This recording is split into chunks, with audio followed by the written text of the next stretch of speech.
Scène 2, obsession. Un tribunal, 500 ans plus tôt. Péronne, juge, la greffière, l'échevin, le procureur, le bourgmestre, le barbier, le médecin, le bourreau. Péronne.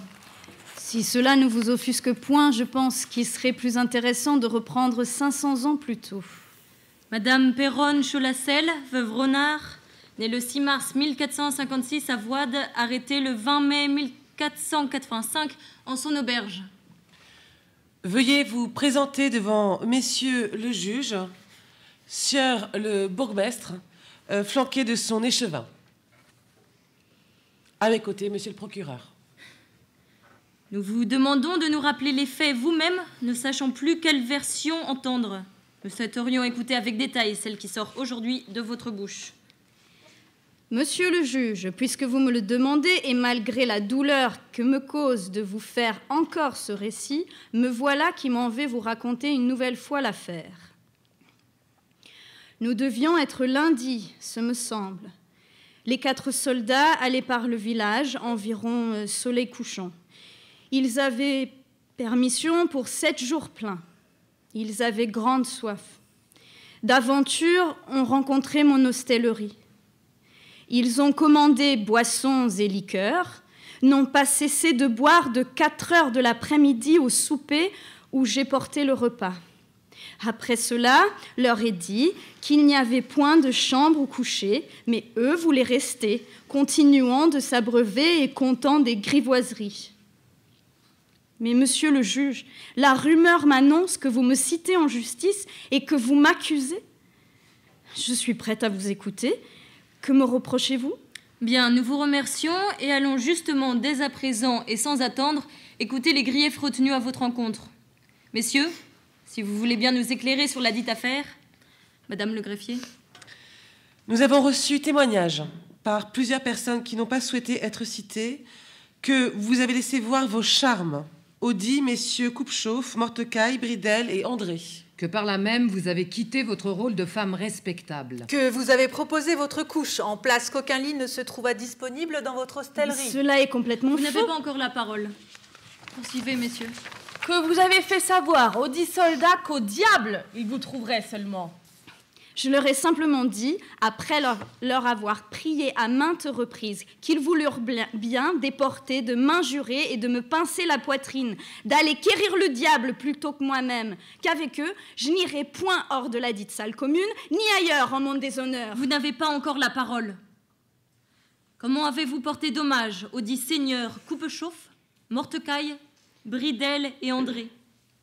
Quelles raisons aviez-vous qui vous ont poussé de nuire à ces personnes-ci?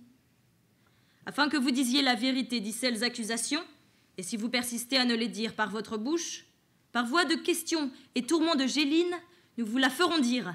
Parlez.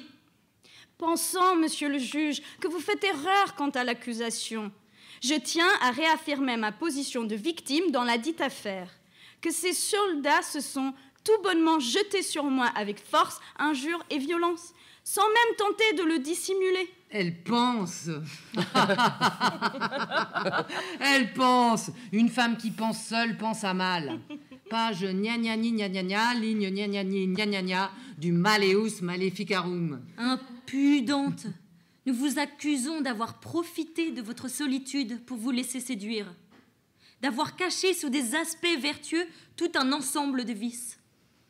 Vous avez, en outre, été aperçu en plusieurs occasions sur le chemin qui mène à la forêt à la tombée du jour et transportant diverses nourritures. Pouvez-vous nous expliquer ce que vous y faisiez? On nous a également rapporté, par l'intermédiaire de Marisaute Pierre, elle-même condamnée à la mort par le feu, que vous participiez et que vous célébriez noces noires et sabbat dans la montagne. Depuis quand êtes-vous sorcière? Je n'ai jamais participé à ce genre de coutume dont je n'ai pas même la connaissance. Qu'est-ce qui vous a poussé à devenir sorcière et comment cela s'est-il passé? Comment s'appelle votre supérieur chez les esprits mauvais? Quand avez-vous célébré vos noces avec lui? Quel serment devez-vous lui prêter quand vous le rencontrez? Quel doigt devez-vous lever? De quelle main? Quels démons et quelles personnes étaient présentes à vos ébats? Qu'avez-vous mangé? Comment votre table était-elle mise? Étiez-vous également assise? Aviez-vous des musiciens? Et qu'avez-vous dansé au juste? Quel signe le malin a-t-il fait sur votre corps et dont il marque chacun? Bon, messieurs, vous perdez le sens commun. Je ne comprends guère quel vers vous tentez de me tirer du nez. Barbier, médecin, bourreau, portez la dite Péronne à la tour. Péronne, faites votre prière. L'échevin se signant.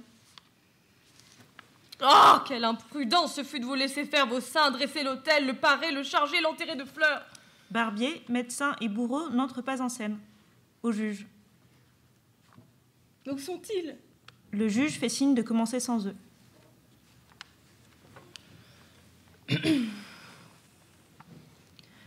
Vetustatem novitas, umbra fugat claritas, noctem lux eliminat.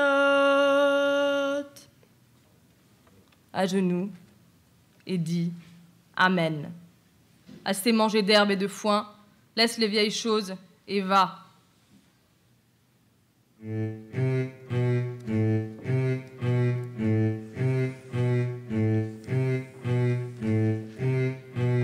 Le neuf emporte le vieux, la vérité fait fuir l'ombre, et la lumière chasse la nuit. Le grand pan est mort, la nature est impure, Satan s'en saisit sans décor. La vie est une épreuve, sa médecine et la résignation, l'attente et l'espoir de la mort. Malheur à ceux qui vivent, malheur à ceux qui vivent.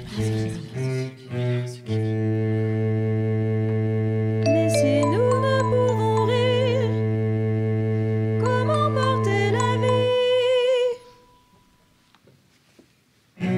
Les dieux indigènes sont morts. Comment sont-ils encore en vie? Où sont-ils cachés?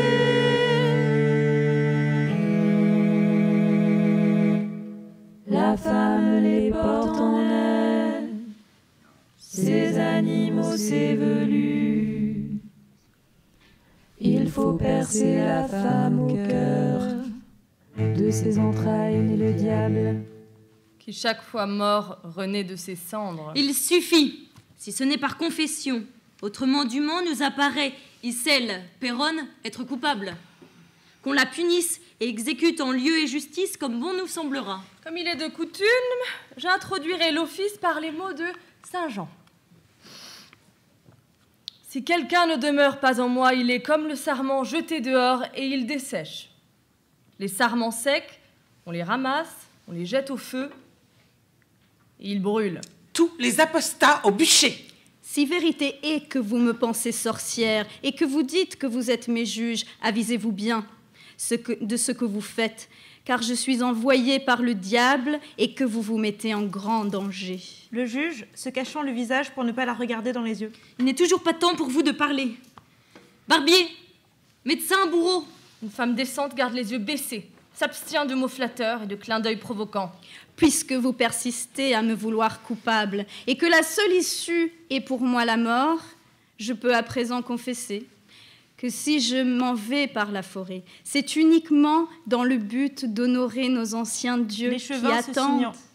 Le démon peut se trouver dans une fleur et la nature tout entière est à condamner. Péronne, elle continue plus fort. Logés aux pierres, au cœur des chênes, dans les eaux fuyantes profondes, ce que je transporte, un peu de crème que je leur laisse le soir. À l'échevin.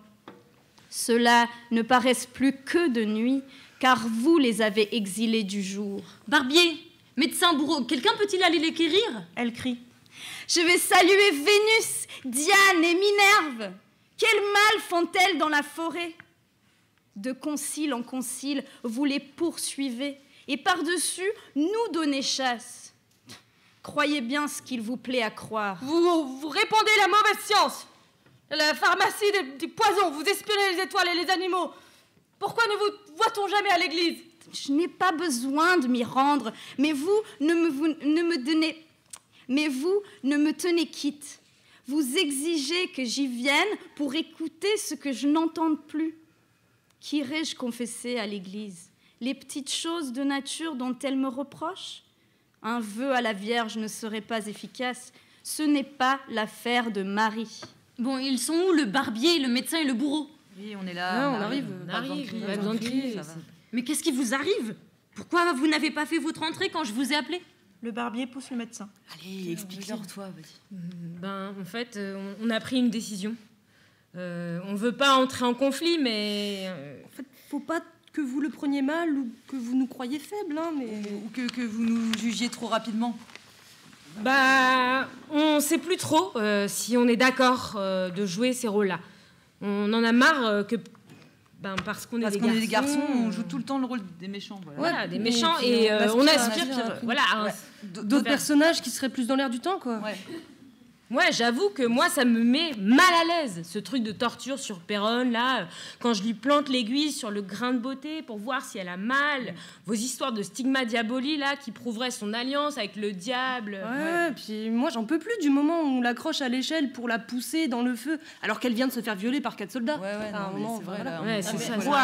Péronne en profite pour sortir. Clairement. Vous ne pouvez pas décider comme ça de quitter vos rôles. Ça commence à bien faire. Ah non, pas la peine d'insister, là. Nous, on se désolidarise, hein, c'est tout. Ouais, ça nous fait plus rire, vos blagues. Ouais, n'insistez pas, hein, je retire ma voix du conseil. Et je regagne, ce jour même, mes Vosges natales. Si un jour vous vient le repentir de votre conduite, si vous renoncez à écouter les intrigants, là, et agissez en juge, vous saurez donc où me trouver. Mais tout de même, c'est la procédure, messieurs. Quoi? Vous voulez voir notre ennemi capital, le diable, triompher? Vous voulez laisser proliférer cette mauvaise herbe que l'on ose encore nommer femme?